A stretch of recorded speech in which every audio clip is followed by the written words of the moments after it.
Well,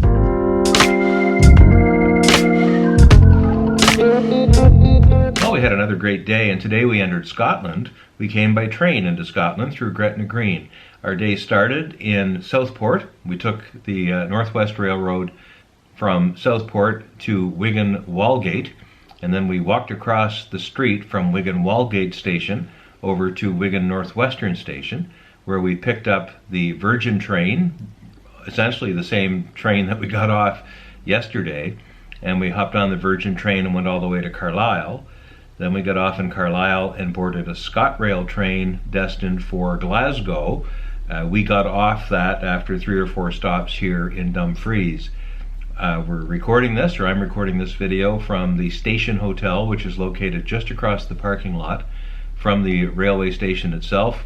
We can look out and see the station and the trains coming and going. It's quite a treat for people now like us who live on a place that has no trains. They tore up the railway tracks in Prince Edward Island many years ago, and even in New Brunswick, train service is very limited, at least for passengers. It's only a few days a week now, and only goes on the Moncton, Miramichi, Campbellton, and through to Matapedia, Quebec corridor. There's really no passenger service for most of New Brunswick. So trains are a bit of a novelty for us now. And we've had some great train travel. We had a bit of a hiccup yesterday, but today everything was perfectly on time. Every train left on time, it arrived on time, and the connection times between them sometimes are only just a matter of a few minutes, but you know you're going to make your connection. You know the train is not going to leave early. It's going to leave right on time. So if you can get on that train and get yourself settled before it goes, you're on board and away you go. There's no fasten your seatbelt stuff. You can be standing still looking for your seat when the train pulls away. It's very efficient how they run this. Nothing's perfect. As a matter of fact, everybody on our train had to get off at Carlisle. Normally they would not. Many of the passengers on that Virgin train would want to go all the way through to Glasgow Central. But because they're doing maintenance work on the track between Carlisle and Glasgow, both on the Saturday and Sunday of this weekend, the train stopped in Carlisle. Glasgow-bound passengers who wanted to get there quickest were offered buses to get on and bypass the work on a bus that would then take them to Glasgow Central. We chose to board a train to go to Glasgow Central, but we weren't going all the way, of course, getting off here in Dumfries.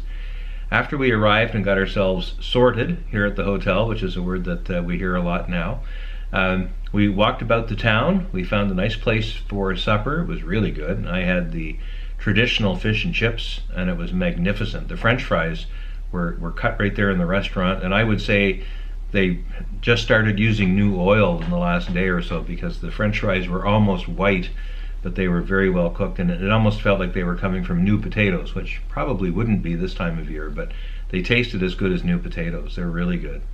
So we walked around. We eventually came back to the hotel. I called a taxi company to see if they could provide us with a taxi that would take us out to Dalton, Scotland, and do a graveyard tour.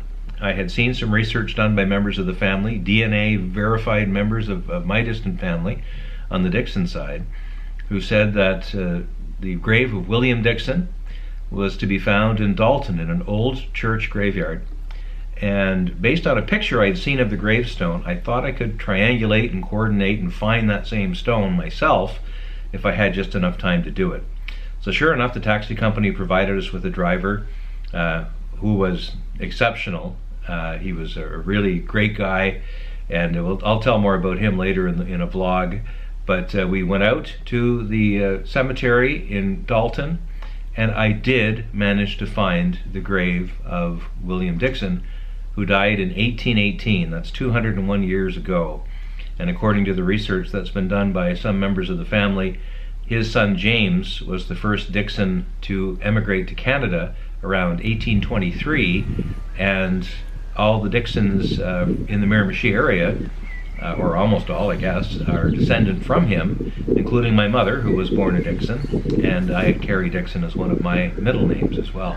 So we did find that grave, and it was exceptional to be standing in the spot where there were family. Also, we saw a lot of other names that are very familiar to people in the Miramichi area of New Brunswick, such as Lockerbie, Irving, Jardine, McNaughton, names that are very common around the Napan area, and these Napaners probably originated, at least some of them, from this same area.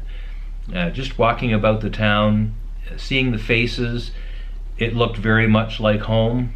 These are people that are obviously all related to each other and related to us in some way. So you could see the features of some of my aunts and uncles showing up in some of the faces of the folks here, which is a real treat. And of course they wouldn't know us from Adam, and we don't know who they are necessarily. But if you go back a couple of hundred years, we were all one big crowd. So it was a really great day. It ended with us taking another little walk. We took a couple of pictures and then went down to the bistro here in the hotel and had a very sinful dessert. I had a chocolate brownie, and Janice had a lemon thing that she devoured as well. So not something we'd have on Canada's Food Guide for sure, but it was wonderful. So what happens now after our little tour today, we're going to sit back and just relax a little bit, unwind. There's a massive football game in Madrid, Spain on right now. We can't watch it because it's not on local television, but we can listen to it on the radio. So we'll listen to that for a little while and probably watch something else on TV before bedtime. Tomorrow, we actually have quite a free morning because the train for our next leg, which will take us from here to Glasgow and then Glasgow to Ardrossan Harbour, it doesn't leave here until almost 2 p.m. So we'll have all morning to just laze around. We'll check out of the hotel around lunchtime and drift our way over to the railway station and wait for the train to come along and take us to Glasgow for our first visit to Glasgow, but only briefly. We're only there for about an hour before we then board a different train in another direction to get us to the coast so we can hop the ferry to the Isle of Arran. So another great day in the United Kingdom, now in Scotland, and it feels really good to be in the homeland of the Dixons and the Taylors, and my wife's family, Janice's family as well. Her stock comes from people whose names are like Russell and, most importantly, Hamilton. And we're going to be visiting some of the Hamilton ancestors, or at least their homes, and their island tomorrow.